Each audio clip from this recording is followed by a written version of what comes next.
Napanatili ni Filipino bantamweight prospect Kenneth Lover ang kanyang malinis na record matapos talunin ng Panamanian opponent na si Luis Concepcion kagabi sa isang hotel sa Maynila. Para sa detalye, narrating report ni Chibate Paulos Salavakin. 8 rounds ang kinailangan ni top Filipino prospect at OPBF bantamweight champion Kenneth Lover upang tuluyang mapanatili ang kanyang malinis na kartada kontra former 2-division world champion Luis Concepcion sa naganap na main event kagabi ng Jerry Pence Promotions at Kameda Promotions mano-a-mano boxing showdown sa isang hotel sa Maynila. Simula pa lamang ng laban ay naging mainit ng banggaan ng dalawa hanggang sa sumapit ang ikalawang round kung saan unang napabagsak ni Lover ang Panamanian boxer sa lona. Ngunit agad itong nakabangon. Sa kalagitnaan ng round 3, muling napaupo si Concepcion ngunit pinatunayan nito ang kanyang tikas at pagiging veterano sa kabila ng mga pinakakawalang malilinis na suntok ng Pinoy boxer. Nagpatuloy ang palitan ng mga suntok ng dalawang panig, ngunit makalipas ang ilang rounds, tila nakukuha na ni Concepcion ang galaw ni Lover kung saan nakakasagot ito sa mga counterpunch na pinakakawalan ng Pinoy. Pagdating ng round 8, sinamantala na ng 22-year-old Cavite native boxer ang pagkakataon upang paulanan ng mga sunod-sunod na suntok si Concepcion na naging dahilan upang tuluyan ng mapagpasya ng referee na itigil ang laban sa oras at 2 minutes and 27 seconds. Napakalaking laban sa akin ito kasi dahil sa murang edad ko na talagang nasubukan ako sa isang 2 times world champion ng ating nakalaban, hindi biro yan. Kasi talagang, kumbaga yung pangarap ko, nakuha niya na 2 beses pa.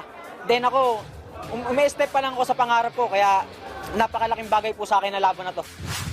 Aminado naman si Jerry Pence Promotions sports patron at former 2-division world champion Jerry Peñalosa na kinabahan siya sa naging laban ng kanyang bata kontra sa tibay ng dating kampiyon na si Concepcion. Lahat tayo kinakabahan dahil alam natin, 2-time world champion, hindi basta-basta yung kalaban. Being 2-time world champion, alam natin talagang warrior. Hindi basta-basta lang susuko. Grabe, ang daming tama pero nandun pa rin sa harap. Talagang gustong manalo.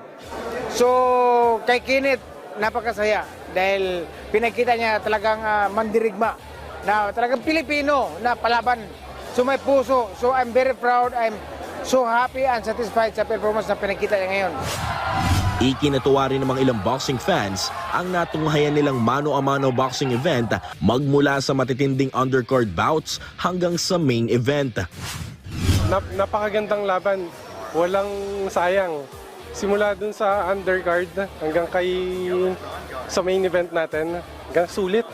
Puro bagsak yung mga laban Tapos yung main event natin, hindi tayo binigo. Answered prayer para kay Kenneth Lover. Ayon naman kay veteran boxing analyst Kenito Henson, ibinahagi nito na isang magandang acid test umano ito para kay Lover bago sumalang sa susunod na mabigat na laban ng kanyang karera. I thought it was a good test for Lover because last 2 fights si Lover ended only in the first round. I think he needs the rounds. He needs to get going ang kanyang work rate at saka ang kanyang rhythm. So, I'm happy for Kenneth na umabot ito ng 8 rounds because he was able to get the work in. Now that's going to be a tougher match, whoever is ranged against for the IBF title eliminator October 26. Kanya, magandang workout ito para sa kanya.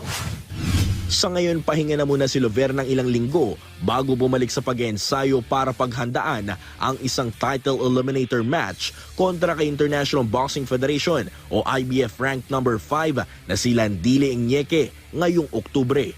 Paulo Salamatin para sa Atletang Pilipino, para sa Bagong Pilipinas.